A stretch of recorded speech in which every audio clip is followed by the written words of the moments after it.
काय, कोणाच्या मतदारसंघात दुबार आहेत कोणाच्या नाहीत हा विषयच नाही आहे. आमचा विषय हा दुबार मतदार आहे. दुबार मतदार आहेत या मताशी आशिष शेलार सहमत असतील तर त्यांनी आमच्यामध्ये मोर्चात पण सामील व्हायला पाहिजे होतं. हा काय भारतीय जनता पक्षाविरोधात मोर्चा नव्हता, हा मोर्चा होता निवडणूक आयोगाविरोधात. आणि निवडणूक आयोगाने जर मतदारसंघामध्ये दुबार मतदार तयार केले असतील किंवा त्यांना ठेवलं असेल तर ही चूक निवडणूक आयोगाची आहे. आणि ही जर चूक मान्य करत असतील आशिष शेलार तर त्याच्यामध्ये त्यांनी यायला पाहिजे. माझ्याकडे एक उदाहरण आहे, मंगलप्रभात लोढा जे भारतीय जनता पक्षाचे पालकमंत्री आहेत, त्या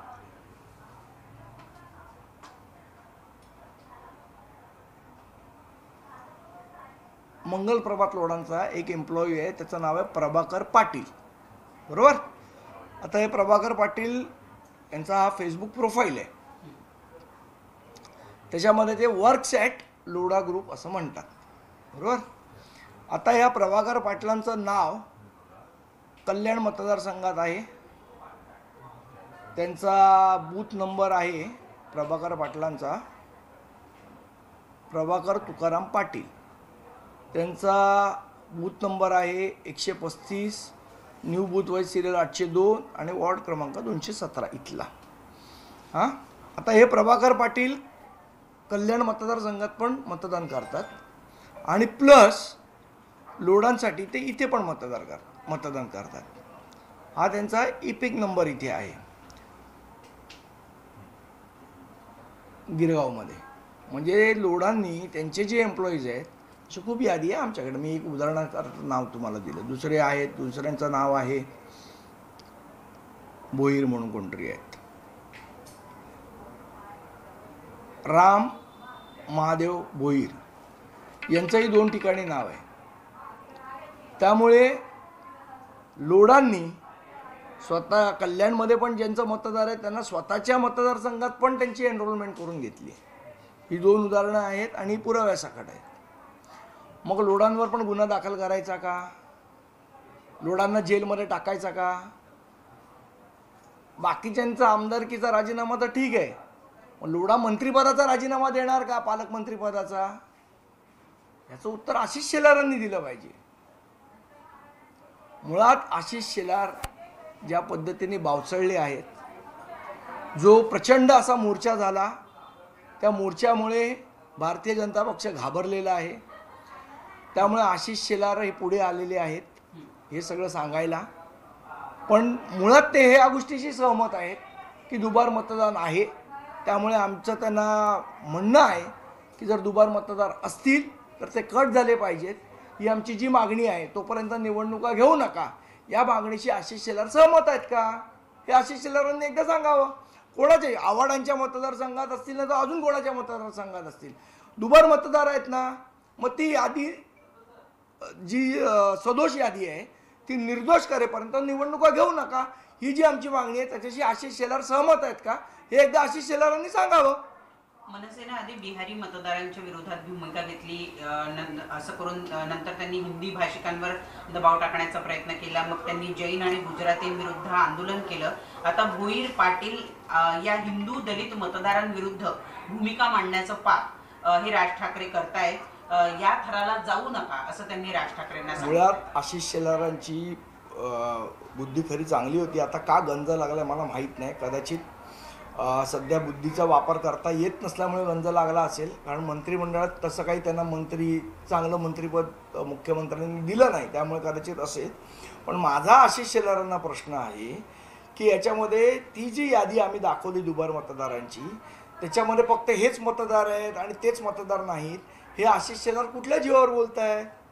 एकदा पाहिजे तर तसं आम्ही बोलवत नाही त्यांना हल्ली, पण यायचं असेल तर एकदा शिवतीर्थावर येऊन यादी तपासून बघावी.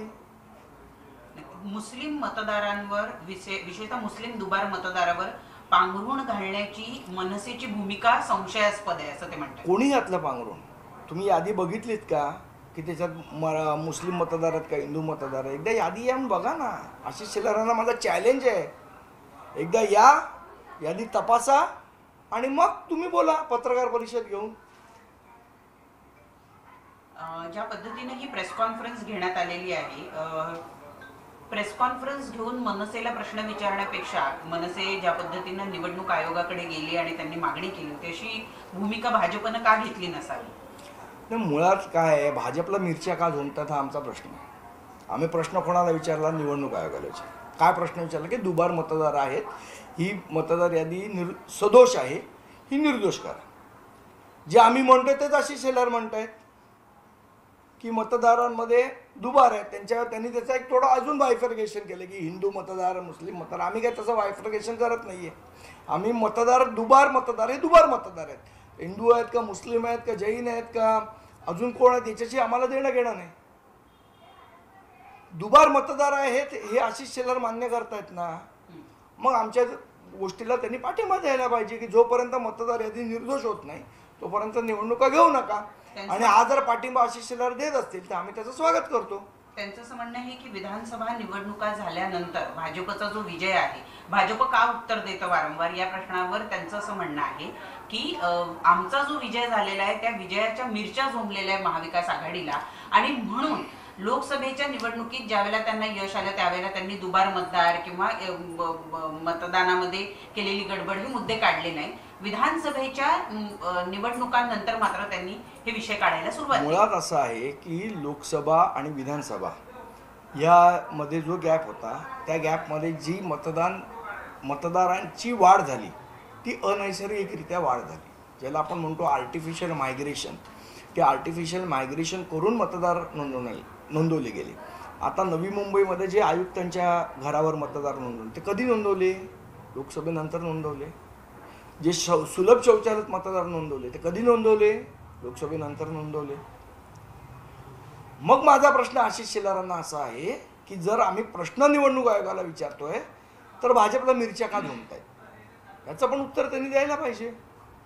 जर एवढ्या मोठे आरोप जर आशिष शेलार करतायत, एवढे दुबार मतदार ते वेगवेगळ्या आमदारांच्या मतदारसंघातले दाखवतायत, तर त्यांनी ही यादी पत्रकार परिषद घेऊन दाखवण्यापेक्षा निवडणूक आयोगाला दाखवली. एक्झॅक्टली आमचं म्हणणं तेच आहे की कोणाच्याही मतदारसंघात दुबार असो ती यादी निर्दोष करा आणि तोपर्यंत निवडणुका घेऊ नका.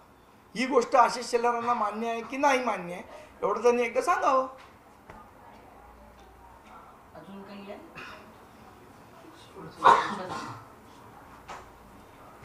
धन्यवाद.